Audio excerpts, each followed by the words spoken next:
시계열 데이터 특성에 대해서 공부를 해볼게요. 시계열 데이터는 그 세 가지 사실 크게 네 가지 중요한 컴포넌트들이 있는데,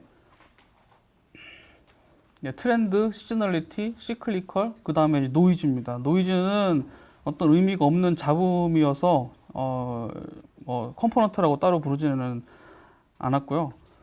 트렌드 같은 경우에는 이렇게 여기 이 그래프에서 보시듯이 플럭추에이션이 있어도 상향하는 트렌드가 있고, 가운데 이제 스테이셔너리 트렌드가 있죠. 그러니까 상향도 하향도 아닌 경우에 스테이셔너리 트렌드라고 하고, 오른쪽처럼 이제 다운워드 트렌드가 있습니다. 이렇게 긴 텀에 대해서 계속 꾸준히 올라가거나 아니면 유지되거나 또는 이제 하향하는 그런 경향성이 보이면 트렌드가 있다라고 얘기를 하죠. 그 다음에 이제 시즈널리티인데요. 이거는 이렇게 비교적 짧은 텀으로 반복되는 그런 패턴이 보일 경우에 데이터에 시즈널리티가 있다고 해요. 이거는 이제 구글 트렌드에서 어제 스노우보딩이라고 쳐가지고 나온 그 그래프를 캡처해가지고 온 건데요. 여기 매년 이렇게 오르락 내리락 하는 거는 있지만, 그리고 이제 롱텀으로 봤을 때 하향 트렌드도 보이지만, 연간 단위로 보면 이제 올랐다가 내려갔다 하는 그런 숏텀 시즈널리티가 보이죠. 이런 반복되는 패턴이 전체 샘플에서 최소 이거는 딱 정해져 있는 정답은 없는데요. 최소 3번 정도가 반복이 되는 패턴이 보이면 시즈널리티가 있다라고 보통 판단을 합니다. 꼭 2번이라고 아니라고 할 수도 없고, 3번이라고 해서 시즈널리티가 있다 이렇게 할 수는 없어요. 가령 이제 어떤 내가 샘플로 가지고 있는 데이터에서 2번의 반복되는 패턴이 보이는데, 샘플을 더 채집해가지고 익스펜딩을 했을 경우에 같은 패턴이 반복이 될 수도 있는 거고, 또 내가 가지고 있는 샘플에서 3번, 4번 반복되는데 앞뒤로 샘플을 더 늘려봤더니 거기서는 그런 패턴이 나타나지 않을 수도 있기 때문에 항상 3번을 기준으로 할 수는 없지만, 여기서 이제 강조하고 싶은 거는 패턴이 많이 발생을 해야지 그 시즈널리티가 있다라고 하는 겁니다. 그래서 템포럴하게 어떤 구간에서만 반복되는 패턴이 있으면 그 패턴에 대해서만 잘라내가지고 시즈널리티를 부여해서 데이터 분석을 하고는 합니다. 마지막으로 이제 시클리컬인데, 이거는 이제 패턴이긴 하지만 롱텀 패턴이에요. 여기 보시면 상향 트렌드를 보여주고 있는 S&P 500 지수인데요. 이런 패턴이 사실 있는 듯 하면서 두 개가 주기가 다르거든요. 그리고 이제 2번 이상 반복이 되지가 않죠. 얘는 이제 그 시즈널리티 패턴이라기보다는 그냥 레벨이 어떤 일정 시점까지 이렇게 경기가 계속 좋아졌다가 떨어짐에 의해서 레벨이 내려가는 그런 시클리컬 데이터라고 얘기를 합니다. 여기에 해당되지 않으면 이제 그때는 노이즈죠. 그래서 이제 좀 단순화해서 보면 좌측 상단에 보시면 이건 이제 그냥 롱텀 트렌드죠. 계속 어떤 긴 주기를 통해서 계속 상향하는 트렌드가 보여지는 거고요. 그 다음에 우측 상단에 보면 거기에 시클리컬 패턴이 부여가 됐어요. 그래서 사실 3번을 안 넘기기 위해서 이제 2번만 들어가 있는 건데, 3번이든 2번이든 4번이든 아주 긴 텀을 통해서 이제 플럭추에이션이 살짝씩 있는 이런 이제 시클리컬 컴포넌트가 더해진 거고, 그런 시클리컬 컴포넌트 위에 숏텀 패턴들이 부여가 됐습니다. 그래서 어떤 같은 주기대로 이제 오르락 내리락 하는 것들이 더해져 가지고 이런 패턴들을 보이게 되죠. 그 다음에 여기에 노이즈가 끼면 데이터가 이런 식으로 바뀌는 거예요. 실례를 보면 이제 좌상단에 보면 미국의 패밀리 하우스 세일즈 데이터인데, 이 경우에 이제 매년 강한 시즈널리티를 보이죠. 이게 매년 샘플인데 오르락 내리락 하는 게 보입니다. 그리고 롱텀으로도 보여요. 근데 사실 이거는 이제 패턴이 어떤 패턴화된 시즈널리티인지는 아직 확인할 수가 없어요. 근데 연간 패턴이 보이는 건 확실하고 이런 시클리컬 컴포넌트도 가지고 있고 딱히 상향이나 그 하향 트렌드가 있다고 얘기할 수는 없는 그런 데이터가 되겠습니다. 우상단을 보시면 이거 같은 경우에는 하향 트렌드가 강하게 보이죠. 시즈널리티 패턴은 없고 그렇다고 시클리컬이라고 하기에는 샘플이 너무 좁아요. 0에서 그냥 100개까지밖에 없잖아요. 만약 이거를 더 샘플링을 더 늘려가지고 그 과거의 데이터까지 한다면 요게 요런 식으로도 패턴을 이룰 수도 있는 거기 때문에 이것만 가지고는 뭐라고 딱 얘기하기는 어렵지만 확실히 요 범위 안에서는 하향 트렌드를 가지고 있다 이렇게 얘기할 수 있습니다. 좌하단에 보시면 얘는 이제 상향 트렌드가 확실하고 또 어떤 주기별로 이런 그 시즈널리티 패턴도 강하게 보여주고 있죠. 그 다음에 오른쪽 같은 경우에는 이제 올라가지도 않고 내려가지도 않고 이거야말로 그냥 노이즈예요. 요런 데이터 같은 경우에는 요 축으로 해서 이렇게 그 뭐 무슨 히스토그램 같은 걸 그려보면 이제 가우시안 분포를 보여주게 됩니다. 노이즈니까요. 자, 이런 패턴들을 가지고 우리가 데이터를 모델링 하는 거예요. 전체 어떤 반복되는 패턴이거나 트렌드 컴포넌트를 빼버리고 나머지 노이즈 안에서 데이터의 패턴을 파악을 하는 게 우리가 앞으로 할 그 시계열 데이터 모델링의 기본이 됩니다. 일단 그러면 그런 좀 전에 봤던 어떤 트렌드나 시즈널리티를 데이터에서 이제 구분을 해낼 수가 있으면 우리가 이 데이터를 어떤 패턴을 분석을 하고 그 포캐스팅 할 수 있는 모델링을 할 수 있겠구나라는 판단을 할 수가 있을 거잖아요. 그래서 하는 게 이제 에러 트렌드 시즈널리티 모델링인데 그러니까 데이터를 에러와 트렌드 시즈널리티로 나눠 가지고 그거의 합과 또는 곱으로 데이터를 리프레젠테이션 하는 거죠. 그것만 가지고도 시계열 데이터를 모델링하고 예측을 수행할 수가 있습니다. 그래서 그런 모델링을 하기 위해서 데이터를 시각화를 하면 어떤 데이터의 패턴을 파악하는 데 굉장히 큰 도움을 주거든요. 그래서 우리가 하는 게 이제 ETS 디컴포지션이라는 건데요. 조금 있다가 그 에어라인 패신저스라는 이렇게 이게 옛날 49년부터 60년까지 월별로 그 에어라인 승객 수를 천 단위로 기록한 데이터에 대해서 ETS 디컴포지션을 해볼 건데, 요거를 에러와 트렌드와 시즈널리티를 구분을 하게 되면 이런 식으로 디컴포지션이 돼요. 요거는 이제 위아래로 이제 이렇게 압축이 되기 때문에 사실 똑같은 데이터인데 좀 이게 좁게 표시가 됐을 뿐이고요. 그 밑에를 보면 상향 트렌드를 이제 확인할 수가 있죠. 그 아래 보면 연간으로 이렇게 똑같은 패턴으로 반복되는 시즈널리티도 확인할 수가 있고, 요것과 요거를 여기에서 빼내면 요 레지듀얼, 즉 에러가 됩니다. 얘는 이제 노이즈 데이터가 되는 거죠. 이 안에서는 이제 어떤 패턴이나 코릴레이션도 생겨서는 안 되는 그런 순수한 노이즈가 되겠죠.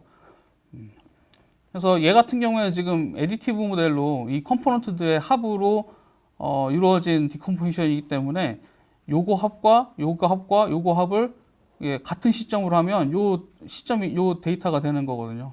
근데 그거 말고 이 컴포넌트들을 곱해가지고 요 옵서베이션 데이터를 프레젠테이션하는 멀티플리커티브 모델도 있습니다. 그거를 그 노트북에서 스태츠 모델 가지고 해볼게요.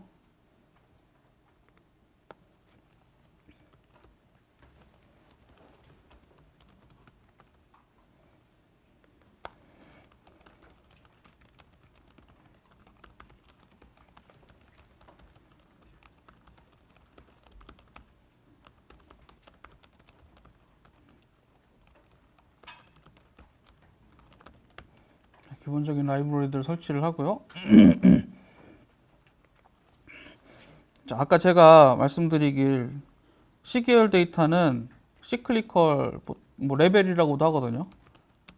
시클리컬 컴포넌트와 트렌드와 시저널리티, 그 다음에 노이즈 혹은 에러로 표시할 수 있다고 말씀드렸잖아요. 가령 YT 시점에 데이터는 요것들의 합으로 이제 이루어질 수 있는 거죠. 그러니까 표시될 수 있는 거죠. 근데 이 레벨 데이터는 디컴포지션을 할 수가 없어요. 그래서 얘는 노이즈로 들어갑니다. 노이즈로 들어가고, 그래서 요 에러 안에 그 시클리컬 데이터가 포함이 되고, 뒤에 가면 그 에러 안에서 시클리컬 데이터를 뽑아내기 위해서 패턴을 분석하는 방법이 또 나와요. 그래서 여기서 ETS에서 ETS 모델링이라고 해요. 시계열 데이터에서 ETS 모델링을 하려면 스태츠 모델스 라이브러리가 필요해요.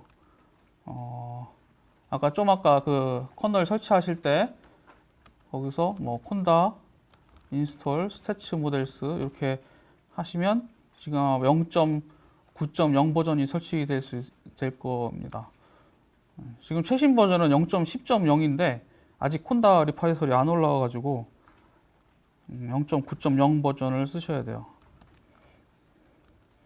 TSA의 시저널 안에서 시저널 디컴포즈,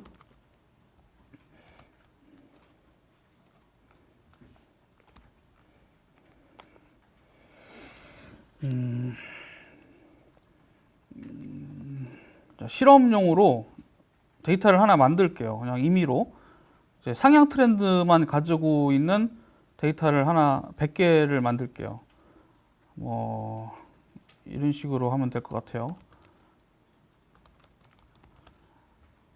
1에서 100까지 레인지 데이터 하면 이게 1에서 100까지 99까지 리스트가 되잖아요. 그러면 여기다가 위아래로 노이즈를 섞어주는 거예요. 위아래로.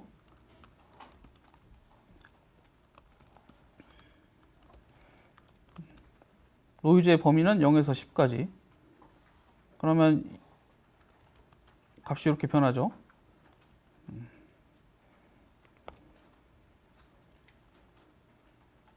노이즈는 섞였지만 어쨌든 상향 트렌드인 거는 뭐 여전합니다. 이거를 이제 시리즈 데이터로 만들어주고요.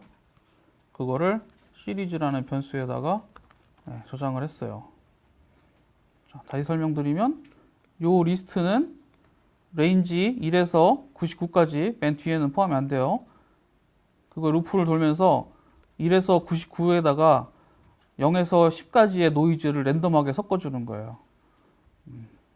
그러면 이제 원래는 1에서 99까지 이렇게 선이 그어질 텐데 그거가 이제 위로 이제 노이즈만큼 조금씩 이렇게 자글자글해지겠죠. 그 시리즈 데이터가 시리즈라는 변수에 저장이 돼 있고, 앞서서 임포트했던 시저널 디컴포즈라는 함수에다가 그냥 저 시리즈를 넘겨만 주면 됩니다.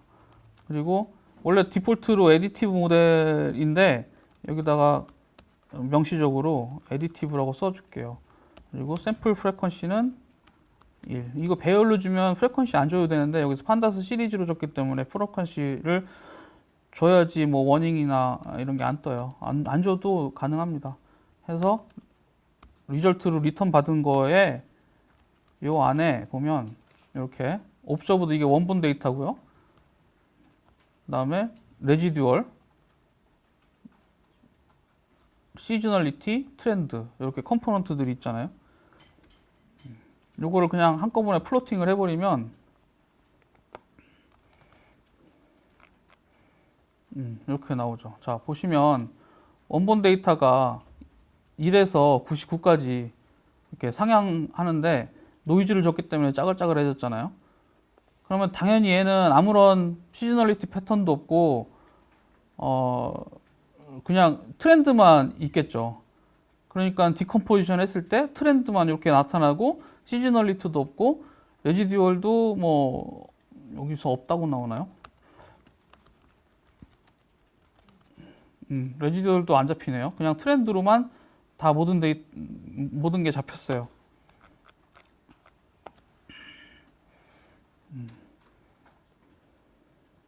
이게 원래 이 다음에 그리는 게 이게 사이즈를 늘리는 방법이 마땅치 않아 갖고 비주얼라이제이션을 먼저 하고 2단계로 왔어야 되는데 얘를 조금 더 보기 좋게 다듬어 볼게요. 플롯 디컴포즈라는 함수를 정의를 해서 디컴포즈 리절트를 인자로 받고 서브 플롯을 만드는데 4개가 필요하죠. 원래 원본 데이터, 트렌드, 시저널리티, 레지듀얼. 그러니까 서브 플롯을 4개를 만들고 그거를 한 칼럼으로 다 정렬을 할 거예요. 여기서 이제 피겨 사이즈를 지정해 줄 수가 있죠. 15 by 8. 요것의 리턴은 서브 플롯 4개로 가지고 올 수가 있습니다.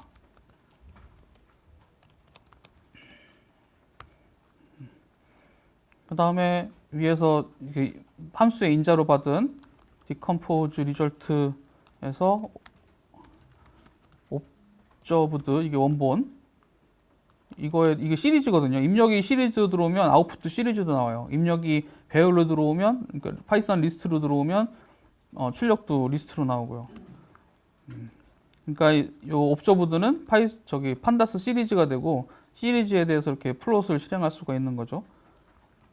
레전드는 안 그려주고, 이 옵저브들을 첫 번째 서브 플롯에다가 지정을 해서 그리고요. 그 다음에 서브 플롯에 y 레이블을 옵저브드라고 그려주는 거죠. 그러면 요 앞에 요 리절트를 요 함수에다가 넘겨주면, 일단 다른 애들은 지금 안 그리더라도 옵저브드는 데이터가 나와야 되니까 한번 실험을 해볼게요. 리절트라고 넘겨주면 에러가 났네.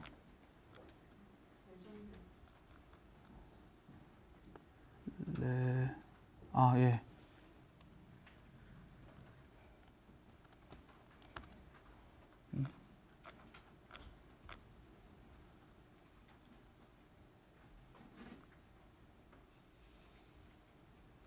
일리걸하게 만들고.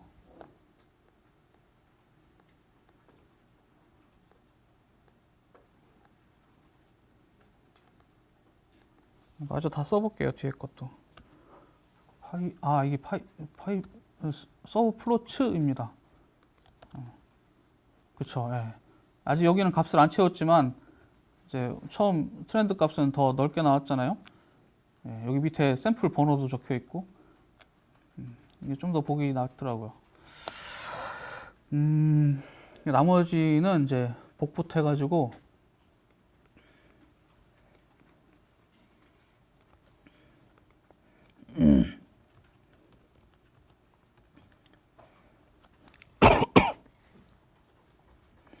이번에 두 번째는 이제 옵저브드가 아니라 트렌드가 되겠죠.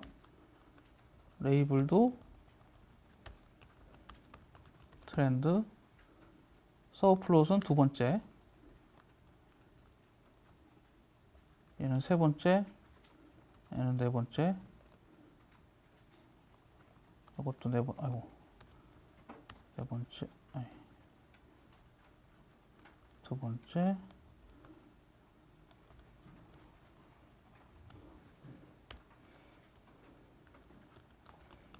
이거는 시즈널,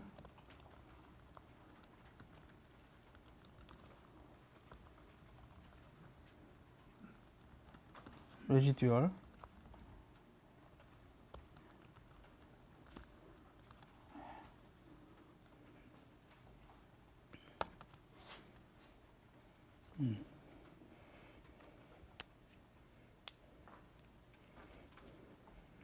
지금 이제 타이핑 하시는 분들이 있어서 잠깐 시간을 드리고요.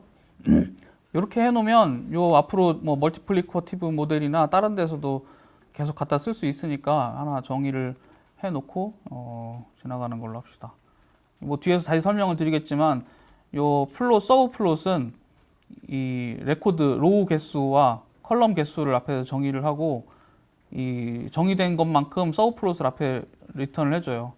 요 피규어는 요 피규어들의 전체를 의미하고 요 AX 1번부터 4는 여기에 1, 2, 3, 4 이런 식으로 각각 이제 리턴을 해줘서 거기에 딱 그 슬롯에다가 이런 식으로 플롯 함수에다가 슬롯을 AX 파라미터로 지정을 해주면 요 데이터에 대한 플롯이 거기 가서 딱 붙는 거죠.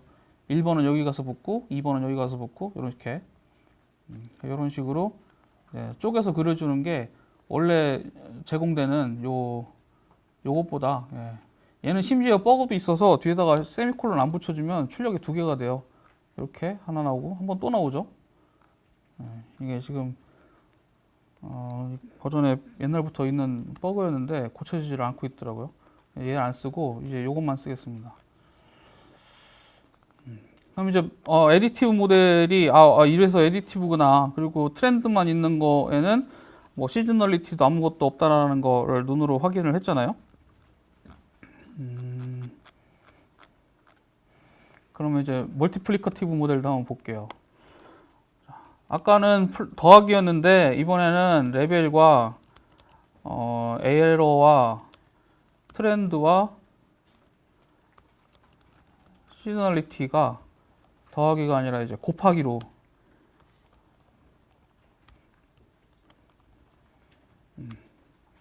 이런 식으로 표현되는 모델링이죠.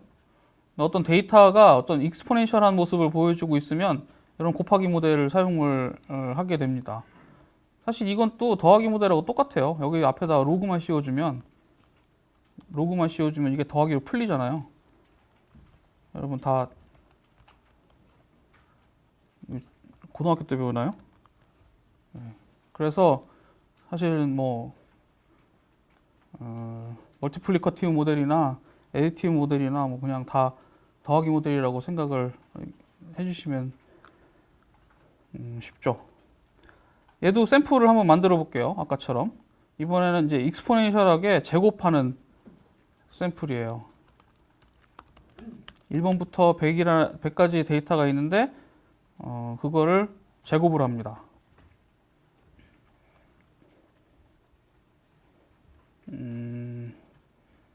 그냥 노이즈는 안 썼고 그냥 레인지 여기 in 들어가야죠. for i in range 1에서 100까지. 그럼 이렇게 급수로 늘어나는 데이터가 생기게 되는데 얘를 다시 시리즈라고 저장을 하고요. 시리즈를 플로팅을 하면 보다시피 이렇게 리니어하지 않고 곡선으로 이제 익스포넨셜하게 올라가요. 얘도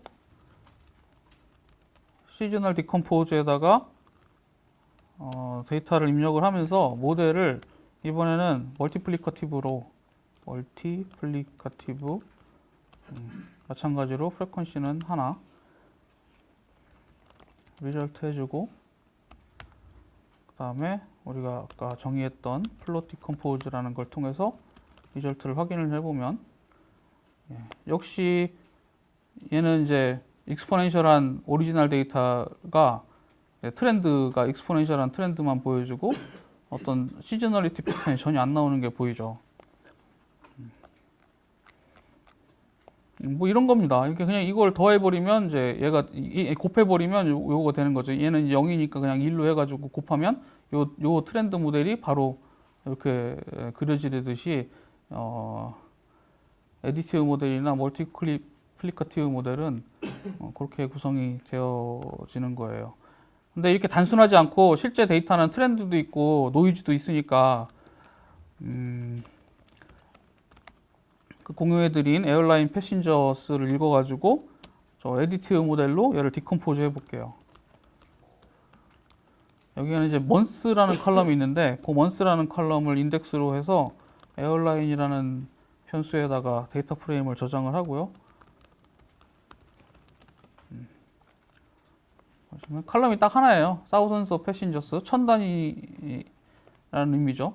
요 연과 months가 붙어 있는 인덱스인데 여기서 따로 우리가 뭐 인덱스 레인지 같은 걸 쓸 게 아니기 때문에 그냥 오브젝트인 걸 그냥 내버려 두고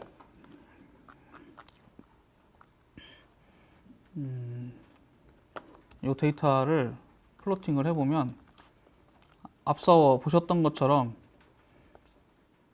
이렇게 월별 패신저 수가 이렇게 상향 트렌드를 보여주면서 이제 똑같은 패턴으로 애뉴얼리 반복이 되잖아요. 시즈널리티를 갖고 있다는 거죠. 이게 사실 약간 이렇게 직선으로 트렌드를 보이면서도 곡선으로 보이는 것 같기도 해요. 그죠? 그래서 이 경우에는 멀티플리커티브 모델로 디컴포즈를 해도 뭐 큰 문제가 없고요.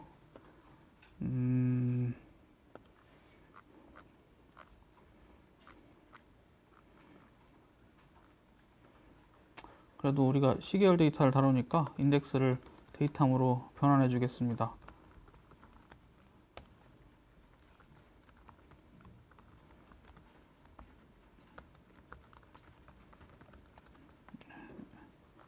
네, 이번에는 이제 디폴트로 그냥 매월 1일로 채워 넣었네요.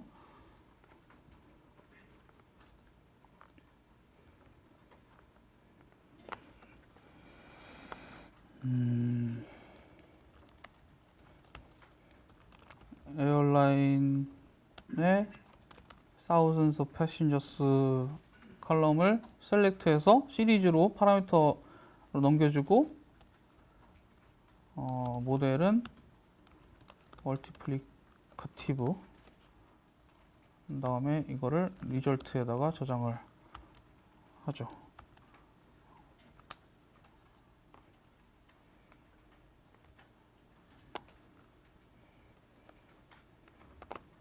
그리고 다시 플로팅을 해보면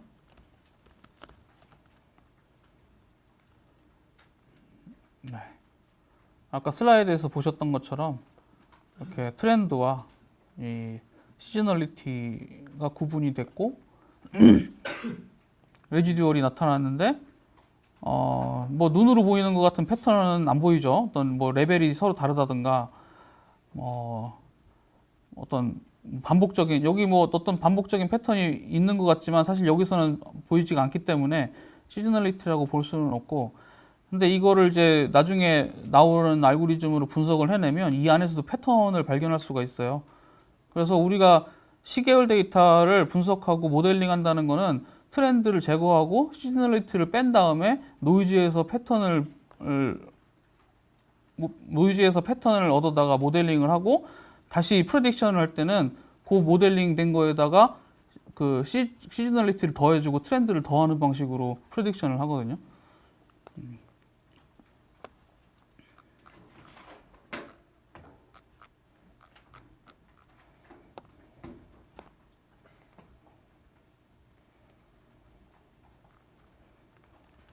네.